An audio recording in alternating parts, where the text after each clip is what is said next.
मांग करता है कि तमाम सियासी लीडर जिहड़े पंजाबी ने वो अपनी धरती का अपनी मां धरती का हक अदा करन। एक तो पंजाबी तकरीर होनी चाहिए अपने पंजाबी भरावां नाल भैणां नाल। पंजाबी बहुत चंगी तरह समझते हैं, सारिया जबाना चंगियां मगर मां बोली का कोई जोड़ नहीं। इसलिए असी सारे सियासतदानों को मंग करने मैडम शास्ता परवेज मलिक MNA मौजूद रहे। मैं तो क्या मैं इन्हों का वोटर भी हाँ, उस हल्के मौजूद हाँ। अदनाम खालिद भट्ट साहब इन्हों का भी वोटर, BS सलीम साहब का वोटर।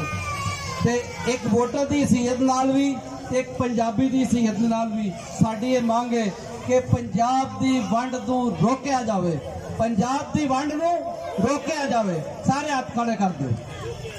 पंजाब की वंड, पंजाब की वंड, पंजाबी की वंड। लो जी साडा सुनिया मैडम तक पहुंच गया।